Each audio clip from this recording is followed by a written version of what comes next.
Sometimes you could be in a conversation, or in this case, an interview, and all of a sudden you're going to confront an unexpected contender, which is yourself. In the sense that we all have a change of mind sometimes, so what we think today might not be the same that we thought 10 years ago, which was one of the most pressing topics during Elon Musk's interview with Zanny Minton from The Economist, because 10 years ago, he said that artificial intelligence was literally scary. Humanity. Right. There's one thing he does not want to touch. Let's check it out. I mean, I'm quite worried about artificial superintelligence these days. I think, and I've said this publicly, I think it's maybe something more dangerous than nuclear weapons.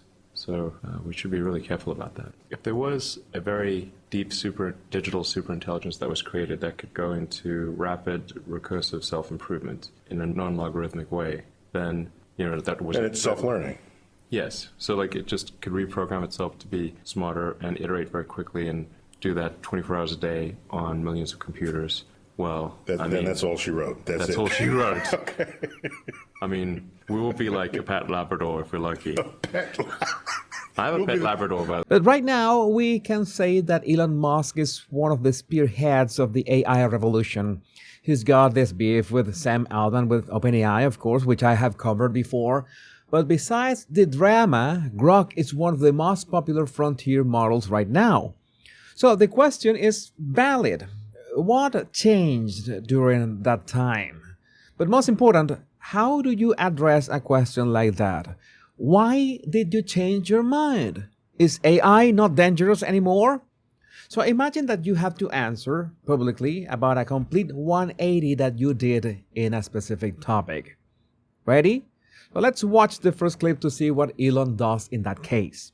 And 10 years ago, you were on a podcast, I think it was with Neil deGrasse Tyson, and you said that the thing that terrified you most was rapid recursive self-improvement in AIs. Yes. And that you said, and it really struck with me, you said that we will just be the pet Labradors at the best. Well, then. Now you see... Labradors are pretty happy creatures. Notice that when Elon hears his own words that he was worried about rapid recursive self-improvement in AIs, he immediately acknowledges it, saying yes, and there's a bit of laughter. I can tell that there was an emotional marker there because he did a single shoulder shrug and put his hands together. That posture change gives me a reason to pay attention because it happens exactly when he's confronted with his old words. It doesn't tell us precisely what he's feeling, but it marks that moment as more salient than his previous baseline. Also, to the pet Labrador comment, he closes his jacket and also dismisses it as in, well, being a pet Labrador wouldn't be that bad. But so far, yes, he acknowledged he said it, but in a covered way, he has dismissed the relevance of the past statement. Now let's see if you can tell what he does verbally to further diminish the impact of his past remarks. Watch. So that's my But in experience. 2023, you asked for a slowdown in AI because you were worried about it. Well, I signed on to, as one of many, like 500 people. I was just, one of many signatories on that thing. I'm pretty sure you picked up that one because it's one of the oldest tricks in the book. You diminish something just by saying that, oh, well, a lot of people also did it at the time, or somebody did it bigger, or any other way of making your action look small. That is very helpful when you can't deny the action, but you want to make the action look small or not consequential. And this is also a good example of the work I do privately. Before a high-stakes interview or public appearance, I go through the record and look for exactly this kind of problems. Old statements that can come back, contradictions that need to be explained, the questions most likely to create trouble to you, and the follow-ups that can break a prepared answer. Then we pressure test all of that before the real conversation happens. So if you're preparing yourself or someone else for something consequential, my private advisory link is below. Now, Elon is going to repeat something he just did a couple minutes ago. Let's see if you can spot it. But I think even last year you said, I think, where was it, Ted Cruz's podcast, you said there was a 10 to 20% chance of killer robots wiping out humanity. Yes. So you sounded worried then. Now you seem very relaxed about it. Have you changed your view?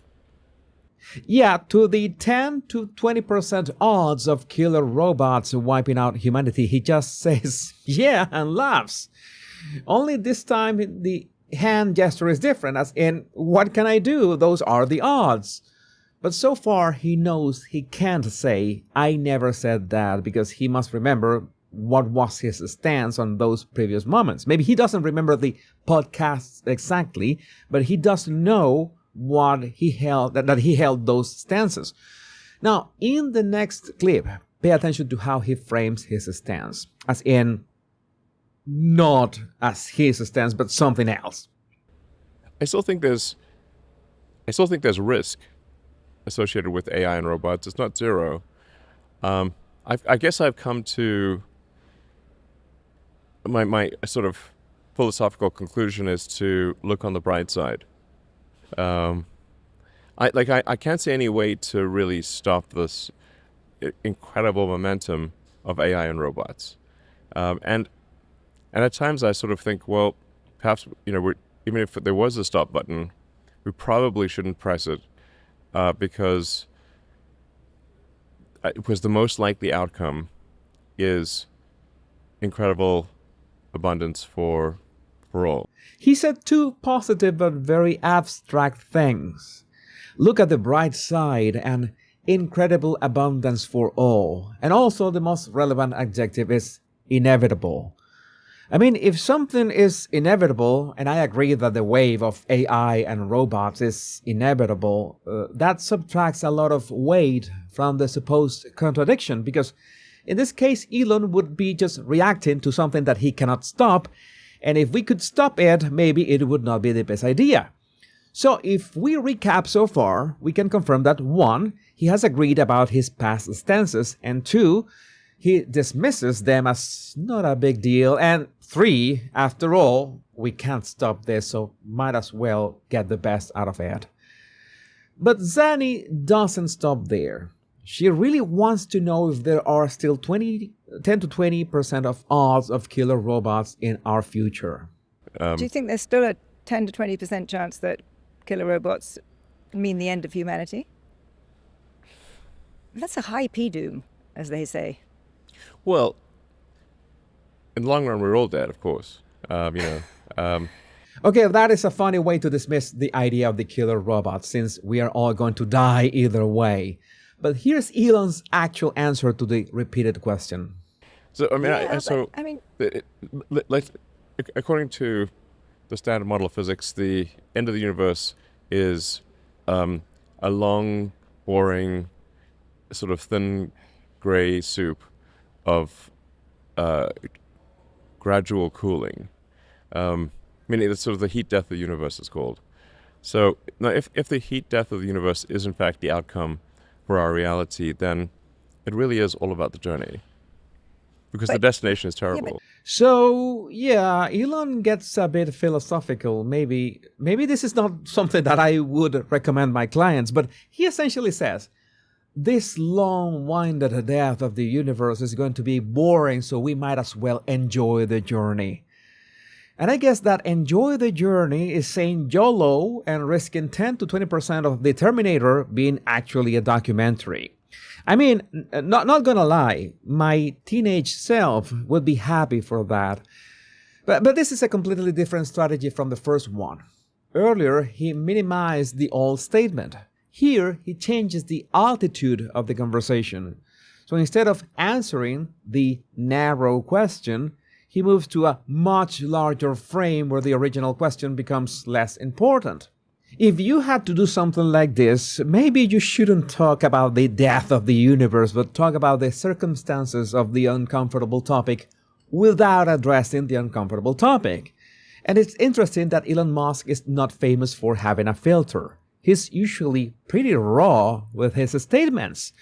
But he knows that he cannot play with the perception of the public in regard to robots, because Optimus is literally the future of Tesla, of his companies. So what you're watching is someone very careful with the wording and the framing of what is going to be an industry that will disrupt literally everything.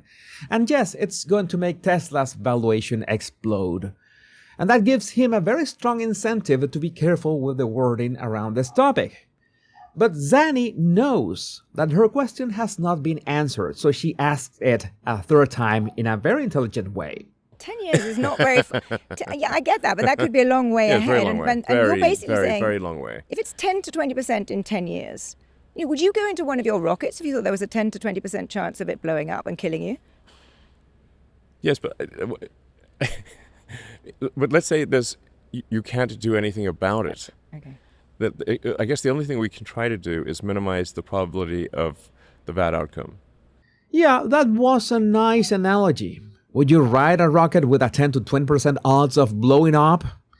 And Elon settles the matter with a very simple statement. Maybe it won't be 10 to 20% if we can make it lower.